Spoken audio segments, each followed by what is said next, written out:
नमस्कार। इस वक्त की सबसे बड़ी खबर देश की ब्यूरोक्रेसी से जुड़ी हुई है।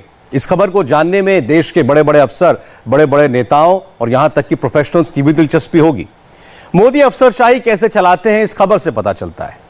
अब से थोड़ी देर पहले भारत सरकार में सीनियर पोजीशंस के लिए 31 नए उम्मीदवारों की हायरिंग की गई है और इसमें जॉइंट सेक्रेटरी लेवल से लेकर डायरेक्टर और अलग अलग मंत्रालयों के डिप्टी सेक्रेटरी की पोस्ट शामिल है और इन सबका अपॉइंटमेंट लैटरल रिक्रूटमेंट बेसिस पर हुआ है। लैटरल रिक्रूटमेंट का मतलब हुआ किसी स्पेसिफिक जॉब के लिए उस फील्ड के एक्सपर्ट को तत्काल प्रभाव से हायर करना। इसके लिए 231 उम्मीदवारों को इंटरव्यू के लिए शॉर्टलिस्ट किया गया और 31 को अलग अलग पोस्ट के लिए रेकमेंड किया गया। ये सभी 31 नाम अब मोदी की टीम में होंगे। सबको अहम जिम्मेदारियां दी जाएंगी। ये मोदी की नई सोच है, अलग अप्रोच है, जिसमें ब्यूरोक्रेसी का रोल साफ साफ डिफाइंड है। नौकरशाही को लेकर पहले की सरकारों और मोदी सरकार में काम करने का तरीका कितना बदला है, असल फर्क क्या आया है। नरेंद्र मोदी 20 साल से शासन चला रहे हैं, कप्तान वही हैं, उनकी टीम बदलती रहती है और ये टीम कैसे रिएक्ट करती है, कैसे रिस्पॉन्ड करती है, इस एक्सक्लूसिव रिपोर्ट से समझिए।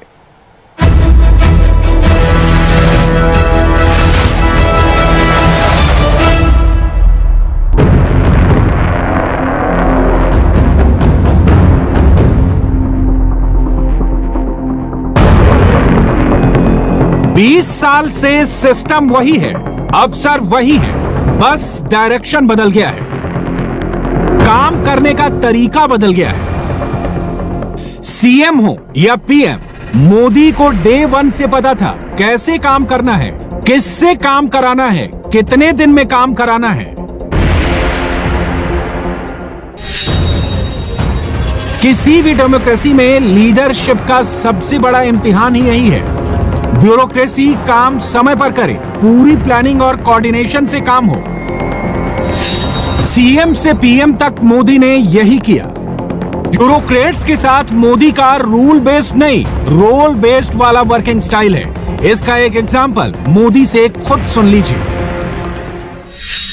आज सरकार इस बात का इंतजार नहीं करती कि नागरिक उसके पास अपनी समस्याएं लेकर आएगा तब कोई कदम उठाएंगे।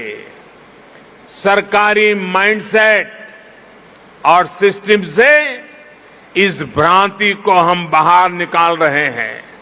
अब सरकार नागरिक के पास जाती है। मोदी @20 इंडिया में टॉप ट्रेंड है। गुजरात से दिल्ली तक यही डिबेट का टॉपिक है। मगर एफिशिएंट और इफेक्टिव मोदी मॉडल क्या है? जवाब इस तस्वीर में है। यानी वो दौर जब मोदी गुजरात के मुख्यमंत्री थे और मैं नहीं, हम की नीति पर काम करते थे। सीएम रहते हुए किसको क्या टास्क देना है, कितनी जल्दी टारगेट अचीव करना है, ये मोदी ने गुजरात में ही सीखा। पहले फाइलें अटकी रहती थी, एक ऑफिस से दूसरे ऑफिस घुमा करती थी, लेकिन गुजरात से दिल्ली तक मोदी ने फाइलें नहीं, फाइलों की प्रेजेंटेशन पर फोकस रखा। हॉटलाइन चालू किया, ऑफिसर्स से कमरे में मीटिंग भी की, उन्हें वर्चुअली भी जोड़ा। मोदी ने अपना कोई नया सिस्टम शुरू नहीं किया, जो सिस्टम पहले से था, बस उसे फाइन ट्यून किया। पहला एक्सपेरिमेंट गुजरात में दिखा था, मोदी ने खुद बताया था। कोई भी MLA, ex MLA, MP, x MP without any appointment, मुख्यमंत्री हो, मंत्री हो, चीफ सेक्रेटरी हो, सेक्रेटरी हो, किसी के भी कमरे में जाकर के अब मंत्री और सचिवों के लिए भी सूचना रहती है कि मंगल को उन्होंने अपने चैम्बर में मौजूद रहना होता है। मेरी चैम्बर में कम से कम 45 एमएलए मंगल को ये जरूर मिलते हैं, एवरेज 45 होते हैं। अब कभी कभी तो रात को 9 बजे तक मिलना पड़ता है। एक 0 और होता है, तो 0 आवर में है 10 बजे से लेकर के करीब 11:45 बजे तक, कभी कभी 11 बजे तक वो दिनों और ऐसा होता है कि कैबिनेट की मीटिंग मिलती है, लेकिन उसमें मुख्यमंत्री एब्सेंट होते हैं और कैबिनेट के सभी मंत्री खुल करके हर विषयों पर चर्चा करते हैं। तो ऐसी बड़ी बढ़िया डेमोक्रेटिक सिस्टम हमारे डेवलप हुई। दूसरा एक्सपेरिमेंट दिल्ली में हुआ। मोदी ने नौकरशाही और पब्लिक के बीच की दूरी मिटाई। जो काम 20 साल से लटके पड़े थे, उसे हरी झंडी दिखाने के लिए अफसरों को बिठाया, फाइलें पास कराई, काम चालू कराया और इस तरह एंड रिजल्ट आया। हिंदुस्तान में अत्यंत महत्वपूर्ण ऐसे प्रोजेक्ट्स कभी 30 साल पहले घोषणा हुई, फाइल में मंजूरी मिल गई, कहीं 20 साल पहले घोषणा हो गई, कभी तो नेताजी ने जाकर के पत्थर भी जड़ दिया, फोटो भी निकलवा दिया, भाषण भी कर दिया, लेकिन वो कागज और फाइल के बाहर प्रोजेक्ट कभी निकला ही नहीं। तो मैंने एक प्रगति नाम का कार्यक्रम चलाता हूं। टेक्नोलॉजी का उपयोग करते हुए देश के सभी मुख्य सचिवों के साथ और भारत के सरकार के सभी सचिवों के साथ इन प्रोजेक्ट्स को लेकर के मैं बैठता हूं और खुद भी उसका मॉनिटरिंग रिव्यू करता हूं। पुरानी सरकारों का स्वभाव था लटकाना, अटकाना, भटकाना, यही होता रहा। आप हैरान होंगे, करीब करीब 10 लाख करोड़ रुपयों के प्रोजेक्ट्स जो ऐसे ही लटके हुए, अटके हुए, भटके हुए पड़े थे, उनको हमने कार्यान्वित किया, धन का प्रबंध किया और आज तेज गति से वो काम आगे चल रहे हैं। ब्यूरोक्रेसी के माइंडसेट में ये बदलाव ऐसे ही नहीं आया। जी हुजूरी करने वाले अधिकारी ऐसे ही लाइन पर नहीं आए।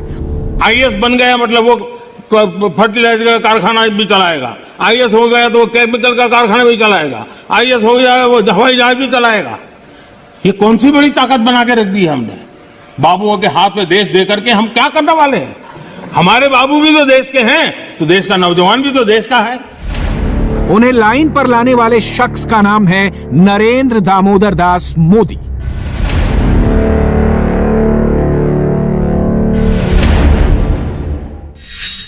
मैं कहता हूं कि दिखास और छपास, ये दो रोग से दूर रहिएगा। मैं आपको भी यही कहूंगा कि दिखास और छपास, टीवी पे दिखना और अखबार में छपना, दिखास और छपास, ये दिखास और छपास का रोग जिसे लगा, फिर आप वो लक्ष्य नहीं प्राप्त कर पाएंगे जो लेकर आप सिविल सेवा में आए हैं। आप फील्ड में लोगों से जुड़िए, कट ऑफ मत रहिए, दिमाग में कभी बाबू मत आने दीजिए। मोदी बात के पक्के हैं, खुद भी शपथ लेते हैं, ऑफिसर्स को भी शपथ दिलाते हैं। मैं सत्यनिष्ठा से शपथ लेता हूं कि मैं राष्ट्र की एकता, अखंडता, सुरक्षा को बनाए रखने के लिए स्वयं को समर्पित करूंगा। ऑन कैमरा, ऑफ कैमरा, देश का सिस्टम चलाने वालों से जब भी बात करते हैं, हर बार एक नया आइडिया देते हैं। कागज के टुकड़े पर अपना प्रण लिखकर सोने को कहते हैं। आपको अपने से बहुत सारे वायदे करने हैं, मुझे नहीं, खुद से। वो वायदे जिनके साक्षी सिर्फ और सिर्फ आप होंगे, आपकी आत्मा होगी। मेरा आपसे आग्रह है कि आज की रात सोने से पहले खुद को आधा घंटा जरूर दीजिएगा। मन में जो चल रहा है, जो अपने कर्तव्य, अपने दायित्व, अपने प्रण के बारे में आप सोच रहे हैं, वो लिख करके रख लीजिएगा। प्रधानमंत्री मोदी को समझना है तो आपको चीफ मिनिस्टर मोदी के दिमाग में झांकना होगा। ब्यूरोक्रेट्स के संदर्भ में मोदी कई बार इशारों में ऐसी बातें कह देते थे जिसे सुनकर अधिकारियों को हंसी आ जाती थी, लेकिन मोदी की बातों के मायने बहुत डीप होते थे। अगर आपको पूछा जाए कि भाई स्किल्ड मैन पावर चाहिए या नहीं चाहिए, तो आप कहेंगे बिल्कुल चाहिए। अगर आपको पूछा जाए कि सस्ते में स्किल्ड मैन पावर मिले तो कैसा रहेगा, ओह फिर तो बहुत बढ़िया रहेगा। 8 घंटे के बजाय 12 घंटे काम करने के लिए अवसर मिले तो कैसा रहेगा, ओहो फिर तो पूछना ही क्या। मोदी ने यही सोच बदली, ब्यूरोक्रेसी का वर्किंग स्टाइल बदला। ये कैसे हुआ? इसे समझने के लिए आपको 17 साल पीछे फ्लैशबैक में लेकर चलते हैं, यानी साल 2004, जब मोदी ने पहली बार सीएम रहते हुए गुजरात में चिंतन शिविर का आइडिया क्वाइन किया था। और तब मकसद सिर्फ एक था, नौकरशाहों को बुलाना, कुछ उनकी सुनना, कुछ अपनी कहना और आपस में मिल बैठकर कंक्लूजन निकालना। मैं आपको स्वयं को एक जनरेटर के रूप में देखना चाहता हूं, और इसलिए आपकी अपनी सोच, आपका अपना कार्य करने का दायरा, आपको दूर देखने की आपकी क्षमता, इसको बढ़ाने का प्रयास करना जरूरी लगता है। आपके लिए रोजमर्रा का काम घंटे आधे घंटे का काम होना चाहिए। उस वक्त भले ही स्टेज पर चीफ मिनिस्टर मोदी होते थे, मगर सेंटर ऑफ अट्रैक्शन ब्यूरोक्रेट्स होते थे। मोदी और उनके अधिकारियों के बीच 3 दिनों तक नॉनस्टॉप मंथन होता था। इस तरह किसी समस्या का सॉल्यूशन भी निकलता था और फ्यूचर का प्रेजेंटेशन भी रेडी होता था। सुबह उठने से लेके रात को सोने तक का प्लानिंग होता था और हर चीज के अंदर एक मैसेज जाता था। और सबसे पहला मैसेज जाता था कि आपको डिसिप्लिन इज वेरी इंपॉर्टेंट। चिंतन शिविर के बाद भी काफी काम होता था कि सारे थॉट्स को, सारे व्यू पॉइंट्स को, सारे सेमिनार्स और सेशंस के अंदर जो स्पीकर्स ने सुझाव दिए, सबको एक साथ हार्मोनाइज करना और कलेक्ट करना, वो होता था। उसको डॉक्यूमेंट करके एक्शन पॉइंट्स तक बना के कंसर्न ऑफिसर्स को, कंसर्न डिपार्टमेंट्स को भेजे जाते हैं और उसके बाद उनका फॉलो अप लिया जाता है। तो चिंतन शिविर is just not a 3-day affair. उसके पहले का आयोजन और चिंतन शिविर के बाद का फॉलो अप, वो अगले नेक्स्ट चिंतन शिविर हो तब तक चलता रहता है। देखो,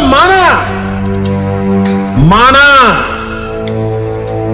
दोस्तों, माना ये अंधेरा घना है, माना रात अंधेरी है, अंधेरा घना है, लेकिन यारों दिया जलाना कहां मना है। सीएम के तौर पर ब्यूरोक्रेट्स के साथ मोदी का यही एक्सपीरियंस दिल्ली में उनके बेहद काम आया। बहुत गौर से मोदी के 2 बयान सुनिए, एक 2007 का है, दूसरा 2020 का है। सीएम के तौर पर मोदी ने नौकरशाहों को कर्मयोगी का मंत्र दिया और पीएम के तौर पर पिछले साल ही मिशन कर्मयोगी लॉन्च कर दिया।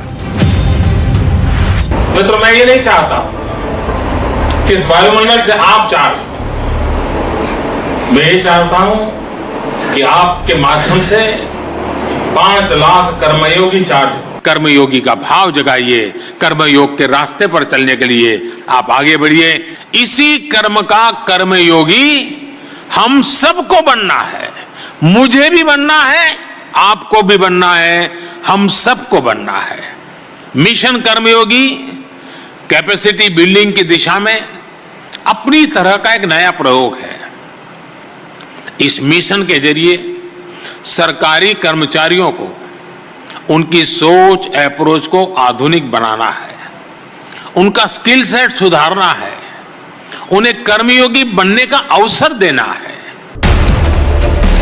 पीएम के तौर पर टफ डिसीजन लेना और उन्हें इंप्लीमेंट कराना मोदी का प्राइम ऑब्जेक्टिव रहा। लेकिन दिक्कत यह थी कि नई दिल्ली के सिस्टम को सालों साल से चलता है एटीट्यूड वाली बीमारी ने घेर रखा था।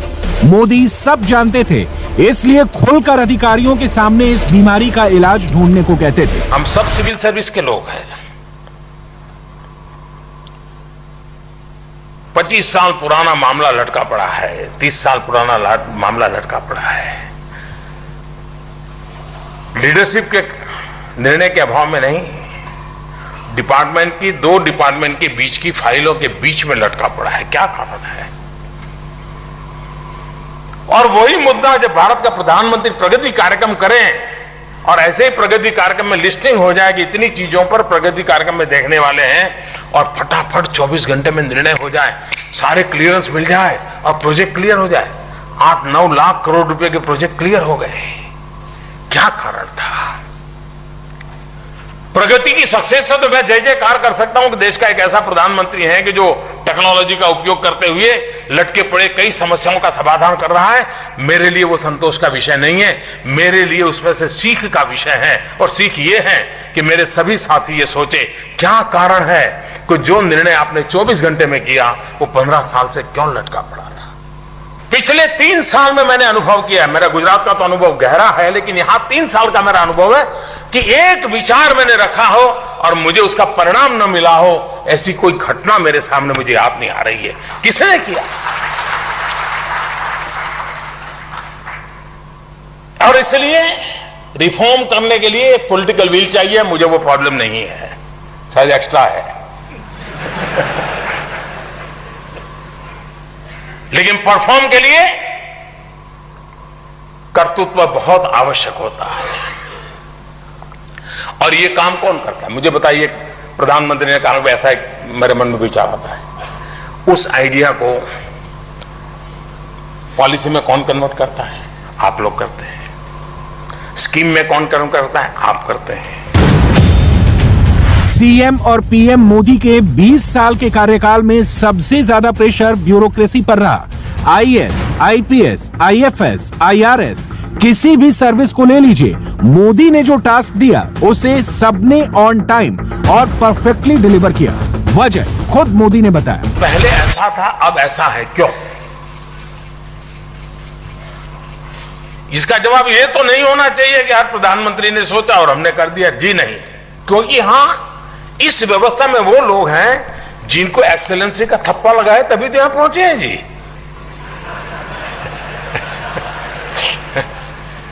चलिए आप लोग समझिए, लेकिन फिर भी थप्पा तो लग गया कि जो एक्सेलेंसी वो यहीं पर है। अगर एक्सेलेंसी यहीं पर है, ये थप्पा लगा है, तो फिर परफॉर्म भी तो वैसे ही करने का हमें आदत बनानी होगी। 16 साल कोई नौकरी करे तो क्या बन सकता है? डिप्टी सेक्रेटरी बन जाता है। क्या बनता है? हाँ, डायरेक्टर बन जाता है। तो मैं डायरेक्टर की कैटेगरी में आ जाता, क्योंकि मैं 16 साल से आप लोगों के साथ काम कर रहा हूं, इसी व्यवस्था के साथ आप ही के लोगों के बीच में काम कर रहा हूं। मोदी सब कुछ बर्दाश्त कर सकते हैं, काम को लेकर कोताही बिल्कुल नहीं। सीएम और फिर पीएम के तौर पर उनका ट्रैक रिकॉर्ड यही कहता है। ज्यादा पुरानी बात नहीं है, कुछ दिनों पहले ही Modi proactive governance and timely implementation यानी प्रगति की मीटिंग में नाराज हो गए।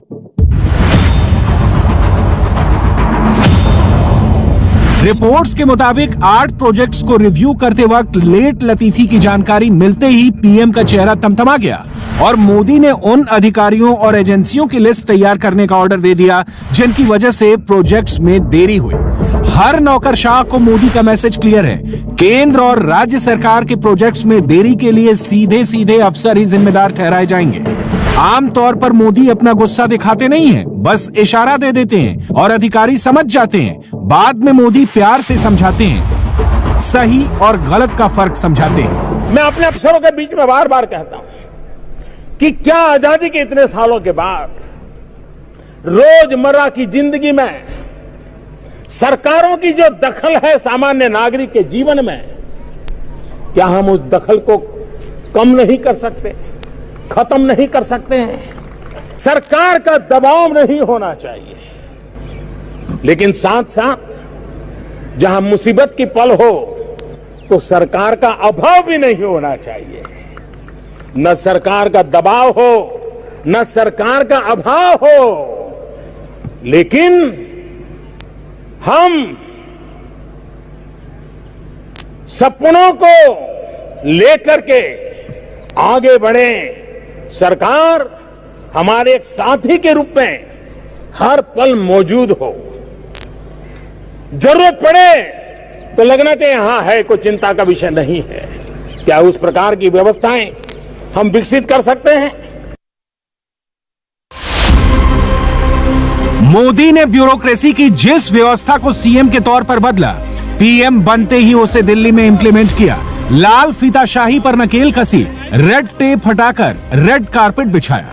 सभी कुछ पहले की तुलना में बहुत आसान हो गया है। हमने लाइसेंस परमिट राज को जड़ से खत्म करने का प्रण लिया है।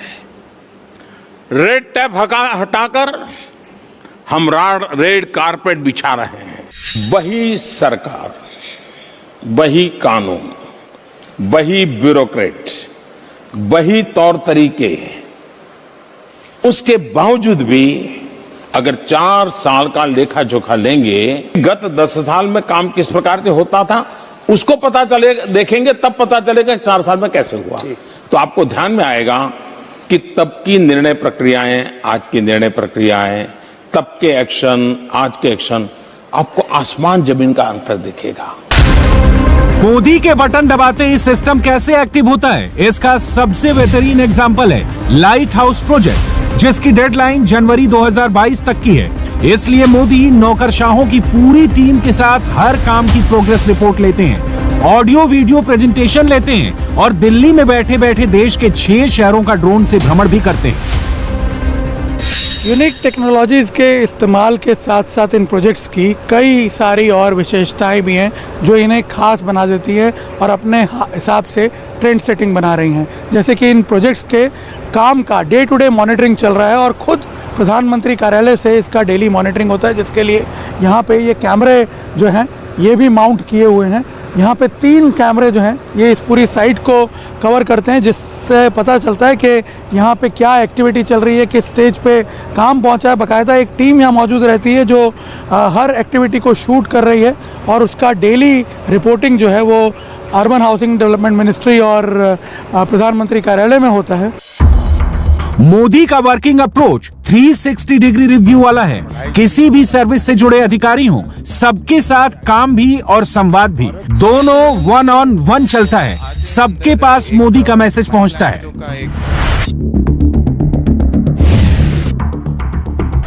कुछ पुलिस के लोग जब नए ड्यूटी पर जाता है तो उनको लगता है कि मेरा रौब पहले मैं दिखा दूं, लोगों को मैं डरा दूं, मैं लोगों में एक अपना हुक्म छोड़ दूं और जो एंटी सोशल एलिमेंट हैं वो तो मेरा नाम से ही कांपने चाहिए। ये जो सिंघम वाली फिल्में देख करके जो बड़े बनते हैं उनके लिए दिमाग में ही भर जाता है और उसके कारण करने वाले काम छूट जाते हैं। सिस्टम वही है, बस पीएम बदले हैं। अब 1 वे नहीं 2 वे कम्युनिकेशन होता है। नए नए आइडियाज सुनने को मिलते हैं, पुराने एग्जाम्पल्स का भी जिक्र होता है। मैं जब नया नया मुख्यमंत्री बना तो ये जो आपको ट्रेनिंग दे रहे हैं ना अतुल, वो उस समय मुझे ट्रेनिंग दे रहे थे और मैं उनके अंडर में ट्रेन हुआ हूं, क्योंकि वो मेरे सिक्योरिटी इंचार्ज थे, सीएम सिक्योरिटी के। तो एक दिन क्या हुआ, मुझे ये पुलिस तामझाम, मुझे मेंटली मैं फिट नहीं होता हूं, मुझे बड़ा अटपटा लगता है, लेकिन मजबूरन मुझे उसमें रहना पड़ता था। और कभी कभी मैं कानून नियम तोड़ के कार से उतर जाता था, भीड़ में है तो लोगों से हाथ मिला लेता था। तो एक दिन ये अतुल करवल ने मेरे से टाइम लिया, मेरी चैम्बर में मिलने आए, शायद उनको याद है कि नहीं मुझे मालूम नहीं, और उन्होंने अपनी नाराजगी मुझे प्रकट की। काफी जूनियर थे वो, मैं आज से 20 साल पहले की बात कर रहा हूं। उन्होंने अपने मुख्यमंत्री के सामने आंख में आंख मिला करके अपनी नाराजगी व्यक्त की। उन्होंने कहा साहब आप ऐसे नहीं जा सकते, कार में से आप अपनी मर्जी से नहीं उतर सकते, आप ऐसे भीड़ में नहीं जा सकते। मैंने कहा मेरी जिंदगी के तुम मालिक हो क्या, या तुम तय करोगे क्या मुझे क्या करना क्या नहीं? वो जरा भी हिले नहीं, मैं उसके सामने बोल रहा हूं आज, वो जरा भी हिले नहीं, डिगे नहीं। उन्होंने मुझे साहब कहा, साहब आप व्यक्तिगत नहीं हो, आप राज्य की संपत्ति हो। आपने, आपकी समझ, आपका बड़प्पन कि आपने उसको इतनी उदारता से लिया, और मैंने उन समय में आपके साथ जो समय गुजरा सर, उस समय बहुत कुछ सीखा।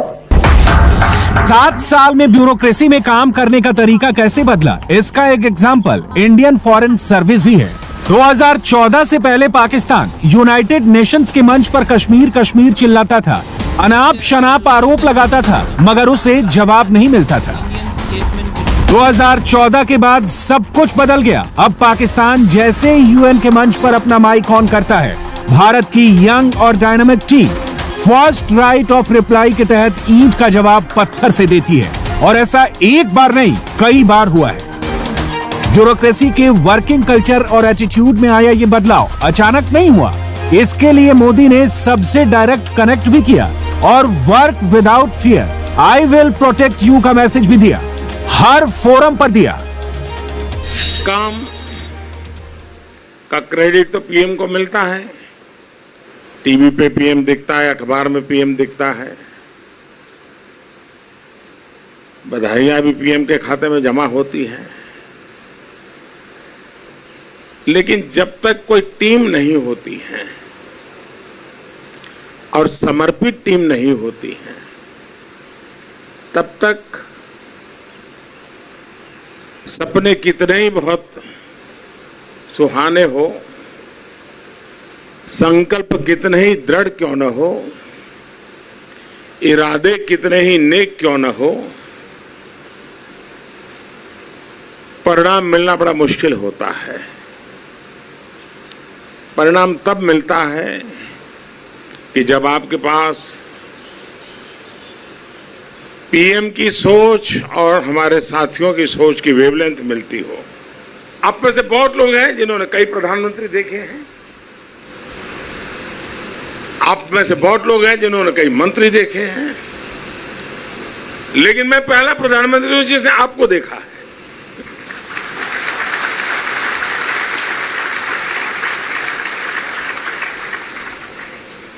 क्योंकि मैं दूसरे ग्रह से आया हूं।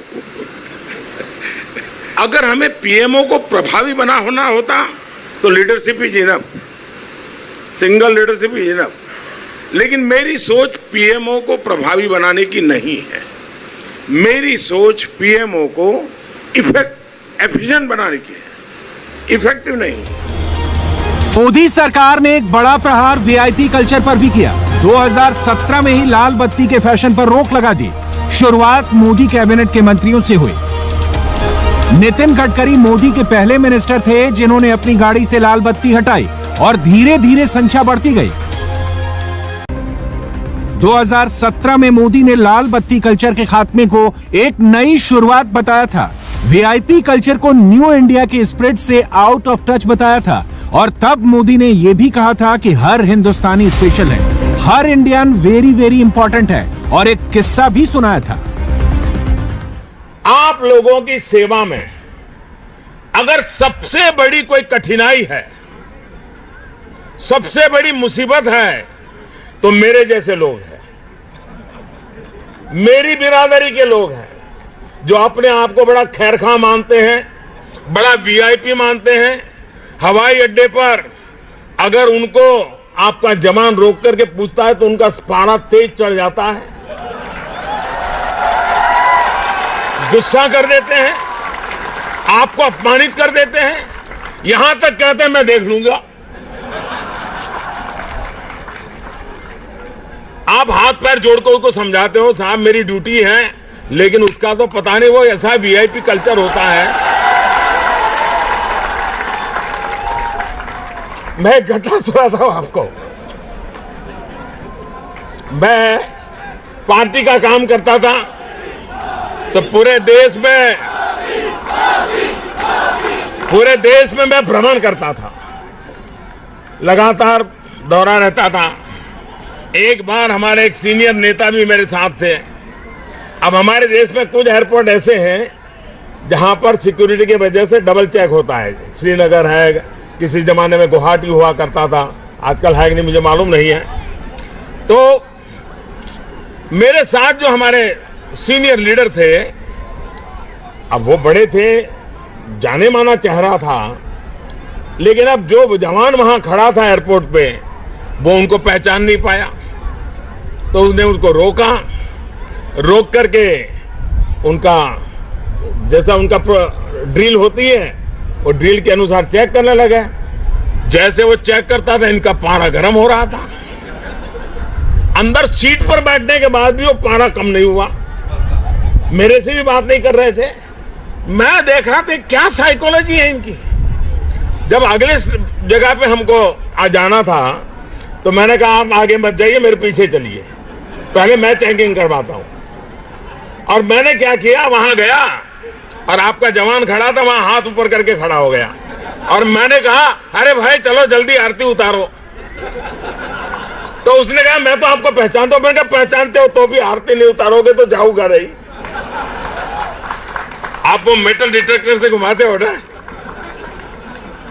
जब मैंने उनको कहा कि आप मन में क्यों लेते हो, चेक करो, आप ये सोचो को आपकी आरती उतार रहा है, गर्व कीजिए।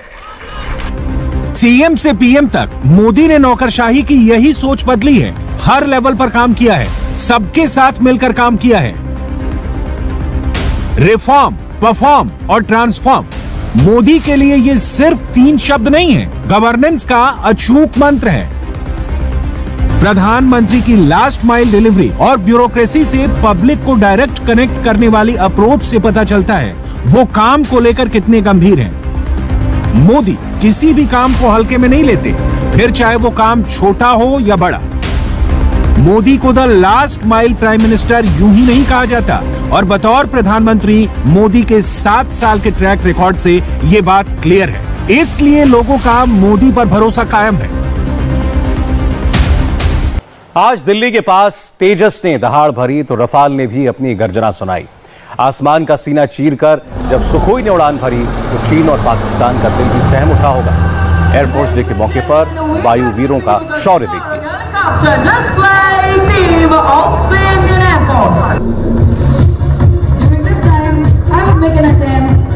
गर्व और जोश से भर देने वाले हैरतअंगेज उड़ानों की तस्वीर देखकर लोग भी बहुत रोमांचित हुए। इंडियन एयरबेस पर शौर्य के इस प्रदर्शन में तेजस, रफाल, सुखोई, मिराज और अफगान संकट के समय संकट मोचक बना ग्लोबमास्टर विमान भी शामिल रहा। आसमान में जब तेजस ने हुंकार भरी तब इंडिया टीवी के डिफेंस एडिटर मनीष प्रसाद वहीं पर मौजूद थे। उनकी एक छोटी सी रिपोर्ट देखिए।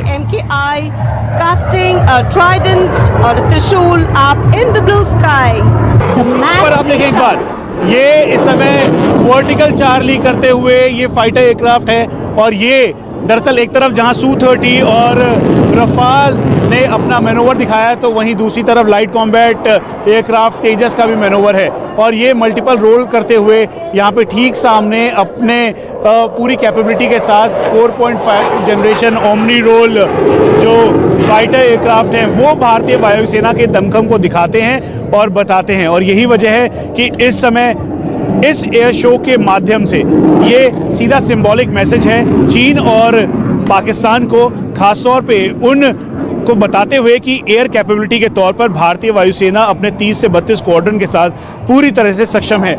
इस समय आर्यन खान को जेल में करीब 6.5 घंटे बीत चुके हैं। आज रात आर्यन खान मुंबई की आर्थर रोड जेल में ही बिताएंगे। कल शनिवार और परसों रविवार है। ऐसा लगता है कि अगली 2 रात भी वो इसी जेल में रहेंगे। आर्यन को जेल के नियम मानने होंगे। आज मुंबई की किला कोर्ट में दिन भर आर्यन खान की जमानत पर सुनवाई हुई, लेकिन अपनी मां गौरी खान के जन्मदिन पर भी आर्यन घर नहीं जा पाए।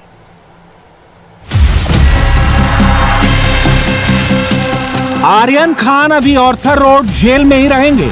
आज उनके वकीलों ने पूरी कोशिश की, लेकिन मुंबई की किला कोर्ट ने आर्यन खान की जमानत याचिका भी रद्द कर दी।